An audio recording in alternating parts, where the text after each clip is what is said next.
이주영 의원님 질의하시겠습니다. 네, 개혁신당 이주영입니다. 조경 장관님께 질문 드리겠습니다. 대한민국 헌법 제13조에 보면 모든 국민은 소급 입법에 의하여 참정권의 제한을 받거나 재산권을 박탈당하지 아니한다라고 되어 있습니다. 동의하십니까? 네, 동의합니다. 헌법 제23조에 보면 공공필요에 의한 재산권의 수용, 사용 및 제한에 대한 보상은 법률로서 하되 정당한 보상을 지급하여야 한다고 되어 있습니다. 동의하십니까? 네. 그러면 여기서 보상의 주체는 누구죠? 국가입니까? 예, 그 뭐 케이스 따라 다른 것 같은데 지금 말씀하시는 건 국가를 상대로 한 거니까. 국가를 상대로 한 경우에 그럴 수 있다고 하셨고 네.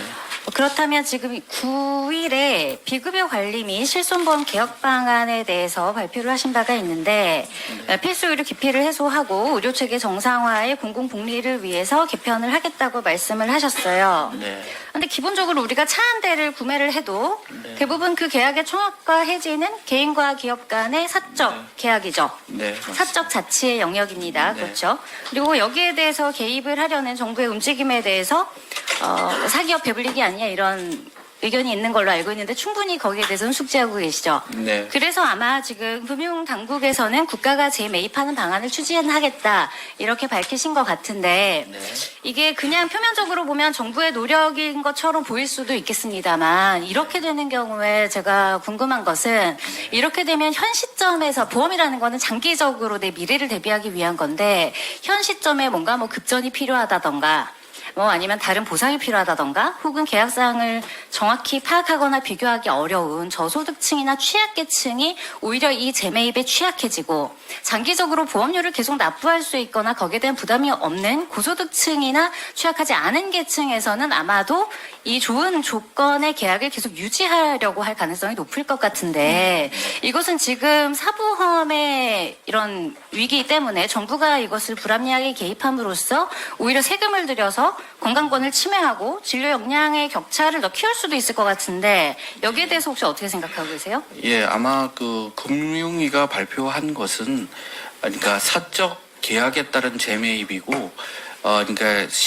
차세대 그 실손 보험을 들면은 보험료가 낮아질 가능성이 더 크기 때문에 그 보험 계약자의 의견에 따라서 한다는 얘기지 그거를 일방적으로 보험사는 이익을 받고 그다음에 그런데 여기 보험가입자는 재매입 효과가 손해를 미미할 받도록 경우에 할 법 수 개정을 없도록. 통한 강제 전환도 검토하고 있다고 이미 밝혔는데요. 예, 약관 개정을 포함해서. 예, 그거는 만약 일방의 그 이익을 갖다 주는 것은 저 복지부는 동의할 수가 없고요. 그러면 이 법률은 사적 이루어질 수 계약을 강제 전환하는 것에 복지부는 동의 안 하시는 거죠? 예, 그 내용을 봐야 되겠지만 그럼 금융당국 기본적- 입장관이 예, 지금 배치되시는 거고 예, 그러니까 아니 근데 금융당국도 그 발표한 내용을 잘 보시면은 그 보험 계약자한테 손해가 발생하지 않는 범위라고 했기 때문에 그것은 뭐 지켜져야 될 원칙이라고 지켜져야 될 생각됩니다. 원칙이라고 보건복지부 네. 생각하시는 거. 왜냐하면 이런 것들이 만약에 법 개정을 통한 강제 전환 이런 것들이 여러 영역에서 원칙 없이 이루어지게 되면 앞으로 어떤 기업도 대한민국 정부를 신뢰하고 맞습니다. 어떠한 개혁도 맺을 수 없을 국회에서 것이기 통과가 때문에 안 될 거 아니에요. 네, 이런 부분에 대해서는 보건복지부 차원에서 충분히 더 강력한 드라이브를 걸어 주셔야 될 거라고 생각을 하고요. 네. 두 번째 질문은 의료에는 여러 층위가 있죠. 네. 생명과 직결된 심폐소생술과 같은 영역이 있을 거고 또 건강과 아예 관계가 없는 기능이 전혀 문제가 없는데 오직 뭐 더 예뻐지기 위한 미용 성형이라든지 이런 것도 있을 겁니다. 근데 그 가운데 생명에는 지장이 없지만 건강이나 불편감의 영역에 있는 의료가 있죠. 네. 그러면 거기에 대한 그 영역에 국민의 치료 요구나 치료 필요가 부당하지는 않죠. 예, 그렇죠. 그렇죠. 네. 그러면 그 의대 교과서는 그렇게 써 있어요. 환자를 치료할 때 환자의 사회적 상황, 경제적 고려, 그리고 뭐 시간적으로 이게 가능한지 이런 걸 물어보라고 교과서에 돼 있어요. 네. 그런데 이번에 개편안을 보니까 여기에 대해서 뭐 실손 있으세요라는 말 금지한다 이런 얘기가 있었는데 네. 취지는 뭔지 알겠습니다. 네. 만약에 그러면 병원에서 비용이 이 정도 나오는데 지불 의사가 있으신가요?라고 묻는 거는 괜찮은지 말이 안 되잖아요. 그렇죠?